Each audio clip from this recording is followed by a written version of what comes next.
Hello दोस्तों, आप सभी का स्वागत है आपका एक सेशन में। आप जानते हैं कि एनटी यूजीसी नेट का फेज 4 आपका स्टार्ट हो चुका है। फेज 4 11 मार्च से आपका स्टार्ट होने वाला है। 11 और 12 मार्च को 2 दिन चलेगा ये। तो देखो, इसमें जो आपके 4 सब्जेक्ट के एग्जाम होने वाले हैं वो आपके इंपॉर्टेंट होने वाले हैं, क्योंकि इसमें किस तरीके के क्वेश्चन आ रहे हैं, क्या नए पैटर्न क्वेश्चन आ रहे हैं, ये आप लोगों के लिए देखना काफी इंपॉर्टेंट है। तो आइए देखते हैं कि फेज 4 में आपके किस तरीके के क्वेश्चन पूछे जा रहे हैं। अभी तक जिसने सब्सक्राइब नहीं किया चैनल को सब्सक्राइब कीजिए, बाकी शेयर कीजिए इस सेशन को, ताकि ज्यादा से ज्यादा लोग जिनके एग्जाम के बचे हैं अभी, वो इसको जान सके कि किस टाइप के किस पैटर्न पे आपके क्वेश्चंस बन रहे हैं। तो आइए स्टार्ट करते हैं। तो देखो, टीचिंग एप्टीट्यूड की बात करें तो देखो यहाँ पे अभी भी इफेक्टिव टीचिंग, क्लासरूम लर्निंग, इनसे आपके क्वेश्चंस बनने हैं जो आपके रिपीट हो रहे हैं। फेज 1, 2 एंड 3 में भी आपके रिपीट हुए हैं। बाकी आपका कुछ नया है, डिलीवरी सिस्टम मेथड कह सकते हैं, या एड्स टू टीचिंग कह सकते हैं, टीचिंग एड्स कह सकते हैं। ये आपका नया नहीं है, ऑलरेडी पूछा जा चुका है। मॉडल ऑफ टीचिंग आपके पूछे गए हैं। यहीं पे आपका एक इंपॉर्टेंट आपका है, लेवल ऑफ टीचिंग भी आपका इंपॉर्टेंट है। इस पर मैं ऑलरेडी वीडियो बना चुका हूँ, आपको जिसको भी देखना है वो आप चैनल पे जाके एक बार देख सकते हैं। वहीं पे बात करें अगर रिसर्च एप्टीट्यूड की, तो रिसर्च एथिक्स आपका काफी पूछा गया है इस बार। फेज 1, 2 एंड 3 में भी इसके क्वेश्चन बने हैं, और यहाँ पे 4 में भी आपको पहले दिन पहले सेट में आपको क्वेश्चन देखने को मिल गया। सेकेंडरी सोर्स डाटा कलेक्शन का ये इंपॉर्टेंट है आपके लिए, प्राइमरी इंपॉर्टेंट है। टाइप ऑफ रिसर्च में आपका एक्सपेरिमेंटल रिसर्च पूछा गया है। यहाँ पे आपका एक्शन और आपका जो दूसरा टाइप का अप्लाइड रिसर्च होते हैं, ये भी आपके लिए इंपॉर्टेंट है, आपको पढ़ के जाने। वही बात करें वेरिएबल मैनिपुलेशन के, आपका क्वेश्चन बना है, सैम्पलिंग से आपके क्वेश्चन बन रहे हैं, और ये आपके जो प्रीवियस ईयर के प्रीवियस फेजेस के क्वेश्चन है वो भी मैंने लिख रखे हैं, कि जैसे वैलिडिटी से आपके क्वेश्चन बने हैं, आईबी रेफरेंसिंग से आपके क्वेश्चन बने, research method and type of research से आपके क्वेश्चन बन रहे हैं। तो ये आपके लिए क्या है, सभी इंपॉर्टेंट टॉपिक्स है, ये आपको पढ़ के जाने, ठीक है ना। वहीं पे अगर बात करें कम्युनिकेशन, कम्युनिकेशन में कुछ कॉन्सेप्ट ऑफ कम्युनिकेशन से पूछा गया। यहाँ पे आपका गांधी जी से रिलेटेड कुछ स्टेटमेंट में आपका कम्युनिकेशन से क्वेश्चन बना था।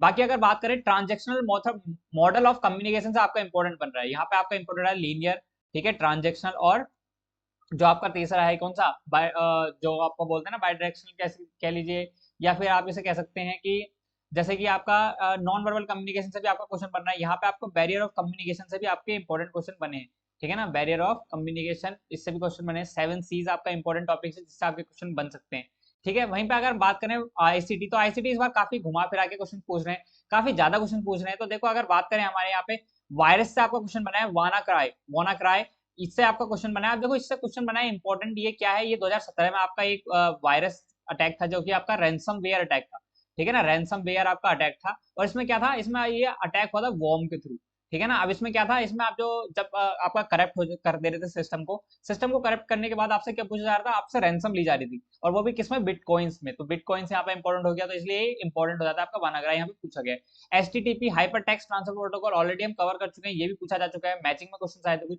ओपन सोर्स सॉफ्टवेयर से आपसे के क्वेश्चन बने, वेब ब्राउजर के एग्जांपल आपसे पूछे गए थे, इंपॉर्टेंट है, आपको पता होना चाहिए वेब ब्राउजर, ठीक है ना। ये क्या होता है, वेब पेज क्या होता है, ये आपके लिए इंपॉर्टेंट है। दूसरा, virtual community video conferencing technique से आपके क्वेश्चन आईसीटी में बने हैं।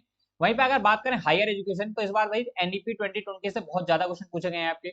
जीईआर, ग्रॉस एनरोलमेंट रेशियो, आपको पूछा गया था 2035 तक इसका टारगेट पूछा गया था, ठीक है ना। और इसका क्या था, वोकेशनल एजुकेशन से आपकी फुल फॉर्म बनी है। देखो, फुल फॉर्म किसके लिए, समबैक की फुल फॉर्म क्या होती है, skill assessment matrix for vocational advancement of youth.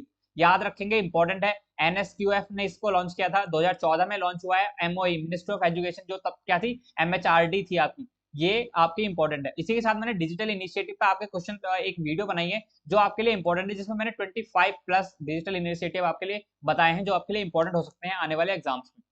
वहीं बात करें एंशियंट यूनिवर्सिटी से, आपका नालंदा से क्वेश्चन बना है। एजुकेशनल रिफॉर्म कमीशन से आपके क्वेश्चन काफी बनने हैं। वहीं पे अगर बात करें हम एनवायरमेंट की, तो देखो एनवायरमेंट से क्या, सोलर एनर्जी से आपके क्वेश्चन बने, सोलर कुकर को लेके, सोलर पॉन्ड को लेके, इन सभी का एक मर्ज क्वेश्चन था। इकोसिस्टम से आपका क्वेश्चन बना है। नॉइज पोल्यूशन, इसके साथ साथ आपका एयर पोल्यूशन, थर्मल पोल्यूशन और वाटर पोल्यूशन से ऑलरेडी क्वेश्चन बन चुके हैं। किगाली एग्रीमेंट, मॉन्ट्रियल से कुछ क्वेश्चन आपका बना था, जैसा बता रहे हैं मेमोरी बेस्ड आपके क्वेश्चन है। तो ये टॉपिक आपके लिए इंपॉर्टेंट रहते हैं। Inorganic pollutants, organic, radio active, pathogen, इनका भी ये क्या है, मैचिंग क्वेश्चन था। तो देखो, पेपर वन जो था ना, पेपर वन इस बार आपका क्या था, थोड़ा सा अजीब कह सकते हैं, या फिर कह सकते हैं जैसे कि आपके मैचिंग के क्वेश्चन हो गए, और आपका एमएसओ हो गया, मतलब थोड़ा सा अलग हटके क्वेश्चन आपके देखने को मिले। वहीं पे अगर बात करें रिसेंट इनिशिएटिव, ओजोन, ये आपके क्या है, ये आपके इंपॉर्टेंट टॉपिक्स हैं, जो अभी तक आपके पूछे गए हैं बहुत ज्यादा, ठीक है ना। तो इंपॉर्टेंट हो जाते हैं, इसलिए इसको मार्क कर लीजिए इंपॉर्टेंट, ये आपके इंपॉर्टेंट है। वहीं पे अगर बात करें लॉजिकल रीजनिंग, तो लॉजिकल रीजनिंग क्या है भाई, देखो, सिलोगिज्म एंड इंडियन साधु से आपको कुछ क्वेश्चन बना है, ये इंपॉर्टेंट रहता है। सिलोगिज्म आपका वेन डायग्राम के साथ मिक्स करके पूछा जाता है।